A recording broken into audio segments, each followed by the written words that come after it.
एक समय की बात है, पहाड़ियों और हरे भरे मैदानों के बीच बसे एक शांत से गांव में मोती नाम की एक चालाक बिल्ली रहती थी। बाकी बिल्लियों की तरह जो चूहों का पीछा करती थी और छतों पर सोती थी, मोती का सपना कुछ अलग था। वह किसान बनना चाहती थी।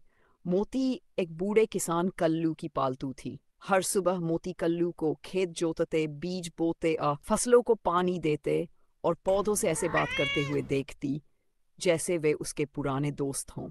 मोती को यह सब बहुत दिलचस्प लगता था। वह अक्सर कल्लू के पीछे पीछे चलती, उसकी नकल करती और ऐसे म्याऊं म्याऊं करती मानो सलाह दे रही हो। एक दिन कल्लू बीमार पड़ गया और खेत में नहीं जा सका। गांव वालों ने फुसफुसाकर कहा, अरे नहीं, अब फसल की देखभाल कौन करेगा। ये सुनकर मोती ने सोचा, अब मेरी बारी है कुछ करने की। अगली सुबह मोती ने कल्लू की पुरानी पुआल की टोपी पहन ली। वह टोपी बहुत बड़ी थी, लेकिन मोती को कोई परवाह नहीं थी। वह पूरे जोश के साथ खेत की ओर निकल पड़ी, यह सोचकर कि वह अब खेती करेगी। सबसे पहले मोती ने मिट्टी की जांच की। उसने अपने पंजों से धीरे धीरे खुदाई की और मिट्टी को सूंघा। हम ठीक है, उसने म्याऊं करते हुए कहा। फिर वह लकड़ी के हैंडपंप पर चढ़ गई और उसे चलाने की कोशिश करने लगी। यह कठिन था, लेकिन थोड़ी मेहनत और एक जिज्ञासु गिलहरी की मदद से पानी बहने लगा और मोती ने फसलों की ओर उसे मोड़ दिया। मोती ने उन कौवों को भगा दिया जो बीजों को खाने आ रहे थे। वह धूप में घंटों बैठकर अपने तीखे नजरों से खेत की निगरानी करती रही। धीरे धीरे फसल फिर से हरी भरी होने लगी और यह सब मोती की अजीब लेकिन असरदार मेहनत का नतीजा था। गांव वाले पहले तो मोती को खेत में देखकर हंस पड़े।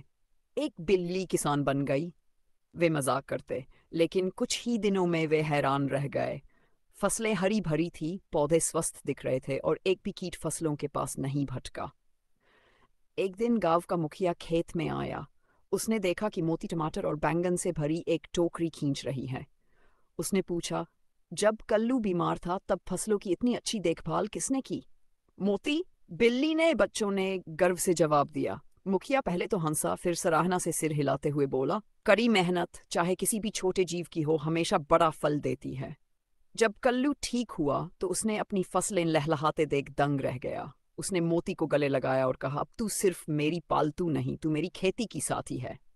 उस दिन से मोती गर्व से अपनी पुआल की टोपी पहनने लगी और कल्लू के साथ खेत में काम करने लगी। गांव वाले भी अब उसकी इज्जत करने लगे, उसे ताज़ा दूध और स्वादिष्ट चीजें लाकर देते।